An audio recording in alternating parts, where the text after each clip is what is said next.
আজ রবিবার সকালে 11টার সময় হঠাৎ গোপন সূত্রে জানতে পারে ফ্যাসিস্ট আওয়ামী লীগের কিছু কর্মী মতিঝিল এলাকায় ঝটিকা মিছিল করার প্রস্তুতি গ্রহণ করেছে।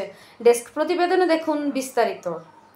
খবর জানার পর মতিঝিল জোনের সকল পুলিশ কর্মকর্তা সিভিলের সমস্ত এলাকায় অবস্থান গ্রহণ করেন।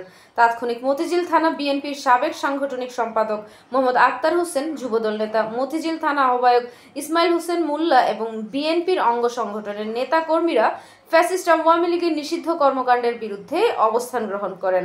এক সাক্ষাৎকারে আক্তার হোসেন বলেন, আমরা ফ্যাসিস্ট আওয়ামী লীগের সকল প্রকার কর্মকাণ্ড জনগণকে সাথে নিয়ে তাদের ধরে আইন শৃঙ্খলা বাহিনীর হাতে সুপর্দ করব ইনশাআল্লাহ।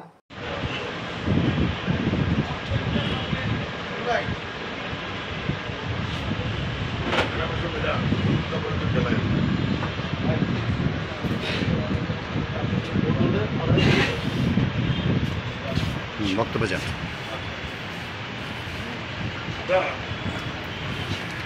আজকে যে মানে আমাদের কাছে আপনাদের কাছে গোপন সংবাদ ছিল, সেই সংবাদের পরিপ্রেক্ষিতে আপনারা যে প্রস্তুতি নিয়েছেন জাতীয়তাবাদী দল বিএনপির পক্ষ থেকে, সে বিষয়ে আপনি কিছু বলেন।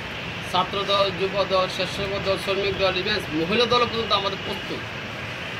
শুধু এখানে প্রস্তুত না, আমরা পুরো মতিঝিল ব্যারিকেড দেওয়া, যেখানেই তারা জটিকা মিছিল করার চেষ্টা করুক, সফল হবে না।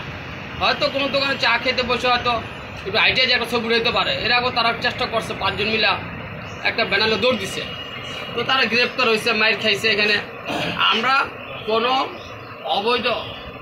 অবৈধ কোনো কমিটি, নিষিদ্ধ কোনো কমিটি, যেই কমিটি বলেন আপনারা, যেটা সরকার অবৈধ ঘোষণা করছে, নিষিদ্ধ ঘোষণা করছে, তাদেরকে আমরা অন্তত মাঠে আমরা দায়িত্ব দেবো ইনশাআল্লাহ।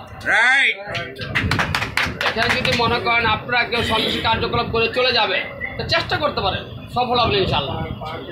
মতিঝিল থানা বিএনপি সবসময় আন্দোলন সংগ্রাম করছে, আপনারা জানেন, আপনারা এখনো করতেছে, ভবিষ্যতে করবো ইনশাআল্লাহ।